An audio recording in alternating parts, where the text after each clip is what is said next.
What's up, everybody, and welcome to ITG Daily, the show that brings you the hottest in gaming news. I'm Drew Bosley. You can find me on Twitter at ArtisticGamer28, and that's the one, the only, it is Scott Savage.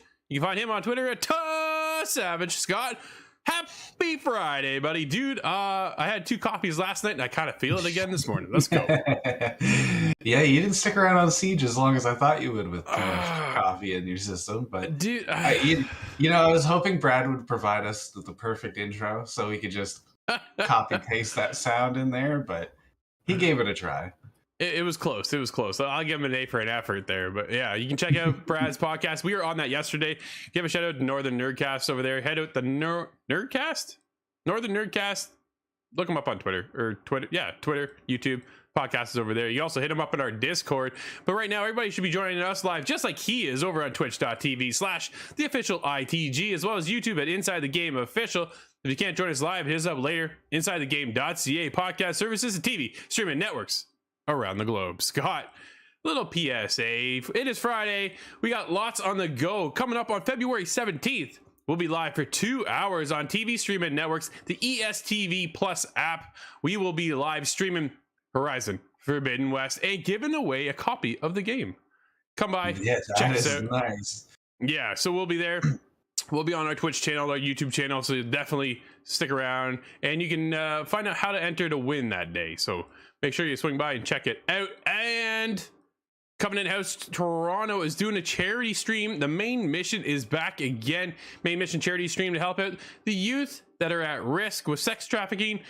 Dude, the whole kind of a world that I had no idea until I joined Covenant House Toronto. I always appreciate them reaching out to me and asking if I'd be a part of this cause. April 2nd is main mission charity stream. We'll be live for 12 hours. Come by, support a great cause. Starting, I believe it's at noon on April 2nd. Dude, that is a big one, but it is a big cause, though. Like you said, it's something that you don't really hear or know a lot about. Yeah. But when you do learn about something like that, it's only natural to want to help, or at least get the word out there. Well, that's exactly what we're doing. So we'll be live with a bunch of guest streamers and all kinds of stuff going on that day. We're talking. I'll leave it for what we're getting into, but once I have more details, I'll be sure to let everybody know. But I have details for today's show, Scott. Phil Spencer will receive the Lifetime Achievement Award at DICE. More studios to get purchased this year, and GameStop will launch an NFT marketplace. Oh, yeah. The legend continues. Dude, they just keep scrambling, and somehow they keep sticking around. But we'll talk about that in a second. Right now, let's talk about Phil Spencer acquiring Lifetime Achievement Award at the DICE Awards this month. It comes from John Carson over at Game Informer. The 25th annual DICE Awards are taking place later this month, and the Academy of Interactive Arts and Sciences has announced head of Xbox, Phil Spencer, will receive the prestigious Lifetime Achievement Award. Presenting the award to Spencer will be industry alumnary and fellow Microsoft alum Todd Howard. Dude, awesome to see this. Remember him? Todd, he goes way back to yeah. Man, Todd's been around a long time. Obviously, Phil has. We've seen how Phil has just taken the Xbox brand and really pivoted the whole perspective on Xbox in Microsoft, and how they look at gaming and where the future is going towards their perspective of it all. And I think we're in a great place for Xbox, aren't we? Oh, yeah. Well, I think Phil specifically has kind of modernized the company, or at least the brand, the way it looks and what they're kind of pushing for. With Game Pass, of course, that has to be the biggest maneuver so far. But it really has changed a lot of the industry. We're looking at, what is Spartacus? What are other streaming services going to do now? And it's certainly an interesting decade, and it may be led by Phil Spencer. I think so. I think we're on something here, right? We see, it's funny when you think of Xbox, you think of Phil Spencer. At one point, you used to think of Larry Herb, right? Major Nelson, and now it's really kind of become Phil. In the world of PlayStation, we've seen faces kind of come and go, and as of recently, it's Jim Ryan. He's the big cheese over there at PlayStation, the head over there, but he doesn't bring the same presence, I feel, that Phil does. But we'll see what PlayStation does. We have Herman Hulst over there too. At one point, we had Shuhei Yoshida, and I was like, damn, like that guy was, man, he was the perfect face for PlayStation, because dude always had a smile and he's just happy to talk about PlayStation. I'm not saying that Jim Ryan's not, but Jim Ryan is much more like suit and tie. You know what I mean? Yeah. We don't see much about. Do you ever see Major Nelson on anything? Is he still in the gaming space? Absolutely. He's still over at Xbox. He does a weekly podcast. You can check that out, I'm sure. I've checked it out. He's there with Jeff Rubenstein. I've talked to Jeff a long time ago, man. Jeff's a cool guy as well. But we have a quote here. Quote, Phil Spencer was named CEO of Microsoft Gaming in January 2022 and has worked in technology and entertainment for more than 30 years, leading global business, creative, and engineering teams since joining Microsoft in 1988. Scott, as an intern, wow. Spencer has held numerous roles at the company, including Executive Vice President, Gaming, Head of Xbox, Corporate Vice President, Microsoft Studios, and General Manager, Microsoft Game Studios, EMEA. In his role at Microsoft, Spencer has led the Xbox organization through multiple console launches, including the Xbox One S, the One X, the One S, all digital edition, the Series S and Series X. Man, like, I'm still mad about that naming convention. Why name it Xbox One if not to follow with 2? And that was their chance, right? Honestly, this was their chance. Oh, this is the Xbox One. You're gonna get the Xbox 2. Have you seen PlayStation? We're on the PlayStation 5, and it works. So you know exactly what console it is. Could be Xbox 2 for the 20s, you know? I've got a lot of ideas if they want to hit me up. Yeah, it's one of those things, right? But multiple acquisitions, including Mojang, that was the parent company of Minecraft, Undead Labs, shout out to State of Decay. I can't wait for State of Decay 3. We'll see what's going on there. There's your zombie game. That is my zombie game. I'm a huge fan of that now that there's no Telltale's The Walking Dead. They also have Ninja Theory, Playground Games, Compulsion Games. Compulsion Games made what was that one game? Oh man. It was a shadow game, and it launched on, I want to say it launched on PlayStation. I could be wrong. Contrast, that's what it's called. I knew it would come back to me. It was a cool game. Obsidian Entertainment, Exile Entertainment, and ZeniMax Media, parent company of Bethesda Softworks. Dude, like, the guy's crushing it, Scott. What else could we ask for from Xbox is Phil Spencer? You know what? I could ask him one thing. To come on the show for an interview. Shout out, everybody tag Phil Spencer, needs to come on ITG. Oh, yeah, that would be awesome. And just to look at this huge resume that he's acquired from Xbox, I'm curious as to what happened before then, what kind of led him into the space. Yeah. And how do you become just an all-star within a company so big? I don't know. Dude's incredible. I'm happy to see where Xbox has led since his taking over, we'll call it. And it's only been a better thing for the industry as a whole and as Xbox fans. But dude, let's move on to the next one. He's been with Xbox for, what was that, 44 years? It's been a while. Yeah, well, it's good to see him recognized, though. I like that. Absolutely. Yeah, no, without a doubt. Do we have that major industry game-changing deals coming in the final stages right now? This is over at PlayStation Lifestyle. Zarmena. Following the news that Sony's set to acquire Bungie for $3.6 billion, the Game Awards host, Jeff Keighley, claimed that he has heard from multiple sources that there are major game industry deals currently in the final stages of negotiations, and he hinted that we'll hear about them as soon as this year. Keighley, who's well-established connections within the industry, no kidding. I was just thinking, you know what? He's got to be the biggest, most knowledgeable person in the entire space.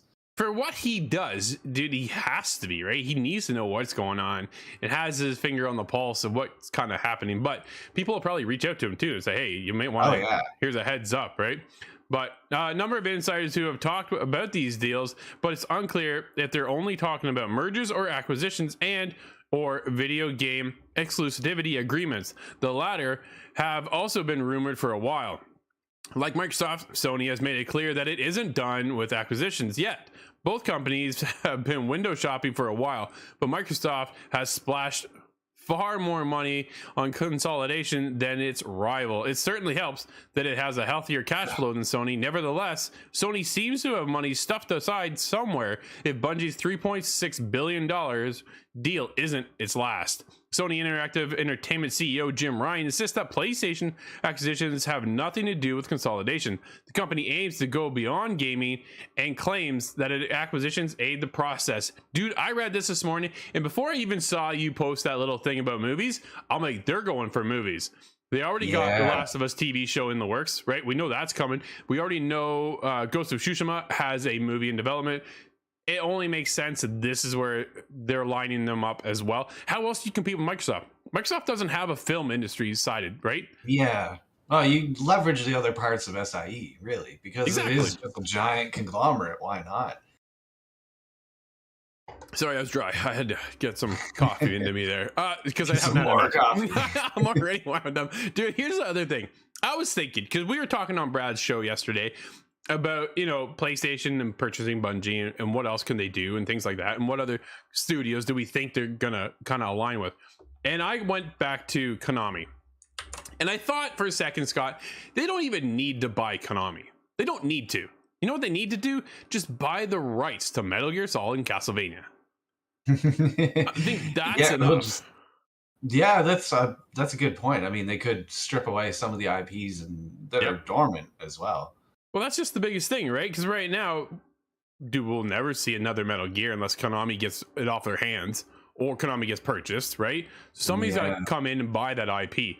Kojima, not doing it, right? Hideo Kojima is done with Metal Gear. I don't think we'll ever see another Metal Gear game from him. It's obviously with the rights being owned by Konami right now. Something will have to change in order for him to come back. But he said he's already done it for so long, he doesn't want to do another one. So I can't blame him for wanting to branch out and do something completely creatively different. But at the same time, dude, from a fan perspective, we're starving. Yeah. Scott, we are starving for a Metal Gear. We're starving for Splinter Cell. We're starving for these games. I wish it was like Spider-Man, where, if you don't make use of the property after so many years, it goes free. Yeah. I think that's our only hope for a Metal Gear at this point. But if they start mashing things together to come out with the PlayStation-led movies, TV series or something, that is an absolute giant treasure trove. That's like Smog's mountain of gold for content you can turn into movies, TV. Well, here's the thing. Not only would the gaming space be confused, but so would the rest of everybody watching the movies of Metal Gear Solid. So it'd be one just giant confusion of what's going on. Have you seen that meme? What's Metal Gear about? Yes. Yeah. It's funny how true that is, though. But yeah, I was just thinking that would be nice. They're clearly not done purchasing companies yet, studios. We'll see what goes next. If you want to hear our insights, then go check out Brad's podcast.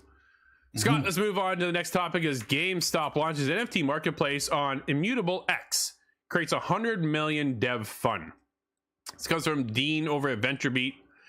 GameStop has teamed up with Immutable X to launch a marketplace for non-fungible tokens later this year. Immutable and GameStop are also creating an up to $100 million fund dedicated to providing grants to game developers and studios to build on Immutable X and the NFT marketplace. Scott, I'm going to stop right there. Somehow, GameStop still exists, and it's been essentially turning into a digital market space. They seem to somehow find a way to keep those doors open. Like, dude, I don't remember the last time I went to, at our time was EB Games, and now it's GameStop. I have no need to go there, dude. Even if I wasn't in the space I'm in, right? But obviously, we're a little bit unique in the fact that we are given digital codes for reviews and things like that. But even if I wasn't doing this, dude, I still wouldn't go buy a physical copy. I just download it like I do with movies or music, right? Like it's all just digital. We talked about that with Brad, and just physical versus digital now. And I've always been a physical media kind of person. It's the stuff I enjoy. Maybe it's just because it's all I've known until recently. But it's something that I go to EB, GameStop, whatever. And last time I was really a major buyer was the end of the 360 era. And I just kind of scooped up half their inventory and went home. But it's hard for me to understand how they're in business still to this day, because they've gone into more of the physical video game adjacent objects, pop caps, that kind of the thing. Exactly. That sort of kind of different types of hardware, physical things, and they've sold a lot through that. But I used to work at Blockbuster. I saw the fall of Blockbuster. So knowing the amount of people that come through those doors, by the way, it was no late fees that killed Blockbuster. but all those people came through the doors wasn't enough to sustain that business. So I wonder. I live right next to an EB. I don't see that many people in it ever. It's dude, it's they've got it more full of goods than people, right? That's the thing that where I am. Dude, jumping back, Leo joins us over on YouTube and says, imagine if Microsoft bought EA, Ubisoft, and then Kojima Studios. Sony would be screwed. That's monopoly, dude. I don't see Ubisoft selling. Kojima has been wanting to go on his own for so long, and ever since the whole Konami issue, I don't think he'll ever be under another umbrella. EA, I don't know. Maybe, I doubt it. FIFA makes them so much money they wouldn't want to hand that over. So well, and they face very little competition in their field. There's not too much. Dude, there's no competition. Nobody competes with FIFA, right? The basketball they don't have the rights to anymore. It's over on the 2K side. They own Madden, they have NHL, and they don't have baseball. So the three sports brands that they do have, there's no competition for them. Yeah. It's just like whatever. Oh man. But we'll see. What are they going to do with another $100 million? Not much would change, I would imagine. No, but yeah, probably not, right? But yeah, getting back into the NFT space, the fact that they're still going, dude, a part of me is not surprised that they're jumping into this space. It is definitely one of the markets that are kind of all over the place right now. A lot of people are confused by it. A lot of people are into it, and some people are just not. They don't want anything to do with it. But we've noticed the amount of money that some of these people are making, and I'm surprised it's taking them this long to get in. Yeah, I still struggle to understand it. I'm one of those. Sure. Where I'm looking at it and going, okay, well, I don't really understand how this fits into the game space without being shoehorned in. Mm-hmm. So I'm not quite sure how much money there is to make out of EB, or what kind of NFTs would they sell? Do they become a marketplace for other NFTs to kind of maybe, right? Like, do they become the farmer's market, the venue where they all come to sell? But I think that exists already. I'm really not an expert. This is more of a topic for Corey to crush on the show. We'll have to ask him, actually. Yeah. So in doing so, it runs the risk of angering hardcore gamers and some game developers who've expressed their displeasure, to put it mildly, on social media that NFTs are either deceptive or a cash grab. It's not clear how GameStop's customers will react, as many are hardcore gamers who don't seem to like NFTs, but many GameStonk investors, that's a weird one, who pushed GME's stock price to well over $100 on the strength of memes, have embraced radical new theories about ownership. So yeah, we'll see. It's funny though, Scott, because dude, we have another topic if we get to it in time, that EA's backing out of NFTs. Like, it's just, so let's see if we can get there, because right now, here's some news. We all knew this. Dude, GTA 6, a new game in early development. No kidding. This comes from Rockstar's Twitter feed. Many of you have been asking about a new entry in the Grand Theft Auto series. With every new project, our goal is always to significantly move beyond what we previously delivered. We're pleased to confirm that the active development for the next entry in the series is underway. Now, notably, no titling there. So there's a couple different options that I'm thinking. Is it GTA 6? Like, yes. Of course, that makes sense. Yes. Is this GTA... an aside, it's 5, but it's like the San Andreas, it's like the Vice City, 2.5. Could that be a possible thing? And then I'm waiting until, probably I'll be 80 years old, but Grand Theft Auto, the self-titled GTA, where you go to Toronto. And that would be something that they have never delivered on. But think about it, just a brief history of Ontario. There's the Dalton McGuinty plants, the gas plants. You could work for Wynn, you could work for Ford, one or two. There's a huge amount of stuff you could put into that game. Definitely, there are options. The food joins us, says Marmot NFTs. Go check out at Marmotverse on Twitter. That's a part of a project I'm a part of. If you're looking for some cool art, you can go check it out.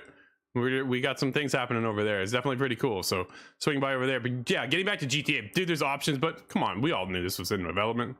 That's no secret. Yeah, is that a surprise to anybody? The massively popular juggernaut is going to produce another one. What a surprise. We're not going to see it for the next 6 years. Like, it's just like, man, we're not, no time soon. It kind of gives you more news behind what this says, which is Red Dead Redemption 3. Well, Not yet. Well, here's the thing. Red Dead Online is a ghost town, dude. They like, there's no updates coming for that thing. Nothing of significance that we're seeing with GTA. GTA is a money making giant, and it just, well, I get it. I absolutely get it. If it continues to make money, why wouldn't you feed into that? Right? Yeah. That's just business. It just sucks as a Red Dead fan who's looking to get back into the world of Red Dead that I've been out of for so long because there's nothing else to do. Dude, I would love a survival experience in Red Dead Online. Right? Where you go and make a camp and you gotta survive and go out and hunt, and then you're fighting off other bandits, going to rob it. Where's the heist? Yo, we've been talking about this thing for years. Ever since Red Dead Online has been announced, we're looking for the heist, like we get over in GTA. Bring something like that into Red Dead. Community would lose their mind. Maybe it's coming, maybe it's not, but everything right now pushes towards the next GTA game. I believe if you took 10% out of what they do with Grand Theft Auto and put it into the online side of Red Dead, you get enough of a stir to bring people back. Yeah. But I, of course, what do I know, though? I don't run the numbers. That's for sure. Yeah. Dude, why don't you hit us up? Ghostwire Tokyo. Ghost Warrior. That's another game. Yeah, we just dealt with Ghost Warrior a little bit. But no, Ghostwire Tokyo, they had a presentation on yesterday. And I wasn't able to grab it live, but I've since watched it and kind of put together a little bit of a summary about what they showed off. Sure. And I began the little showcase a little bit curious, but I ended off very curious. I'm looking forward to this one now. But we have a number of things they went through. They showed off mainly the aesthetics of the game, but they went into a lot of the kind of combat systems. Not necessarily combos or that kind of thing, but they explained that you have these ethereal powers. And what that means kind of functionally is fire, water, air. You're able to use these kind of greater elemental issues to attack enemies with. These enemies seem to be straight out of Japanese folklore. There's a lot of yokai. There's a lot of these creatures that you've seen in other games, but they're, represented because they're actual mythos. Sure. And I think that's really cool because it goes along with this very Japanese-centric idea. So this is a Japanese developer, that being Tango. They're making this game set in Japan. They want it to look Japanese. It's filled with mythology from Japan. And it even has authentic Japanese traditional music and stuff behind it. So it's cool. From me cool. Over in the West, I'm looking at it thinking this looks great to me. You got to be careful nowadays with your expectations, but I'm excited about this one.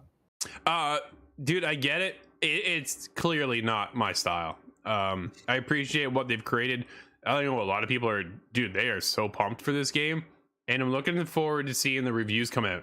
We'll see if we get a copy for you to maybe get on that review there, Scott. But yeah, it is available on PC and PS5 on March 25th. So I'm looking forward to it, PC side. Yeah, absolutely. It's just, man, the creepies don't do it for me. It's not my style. Speaking of creepies, Scott, we got one game out today. What do we got? We have Dying Light 2 Stay Human. That is on the PlayStation 4, 5, Xbox One, XS, and PC. There you go. That is everywhere as well, almost, except for no Stadia. Dude, was there Stadia on there? No Stadia. Really? I thought it was coming to Stadia. Maybe at a different time. Dude, they're trying for the Switch. I don't know. Yeah. I don't know about the Switch. You think how will it run on the Switch, Scott?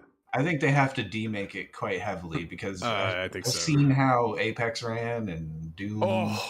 Dude, was a little bit stuttery, and Apex was a disaster on the Switch. Unfortunately, that's that's the last place you want to play that. But this is gonna wrap up today's show. Everybody, thank you for hanging out with us. It's been ITG Daily, the show that brings you the hottest in gaming news. You can always join us live over on twitch.tv/theofficialITG, as well as YouTube at Inside the Game Official. But if you can't join us live, hit us up later inside the game.ca podcast services and TV streaming networks around the globe. It's Friday, so that means we'll be back on Monday. So until then, I'm Drew, that's Scott, and we'll see everybody else inside the game.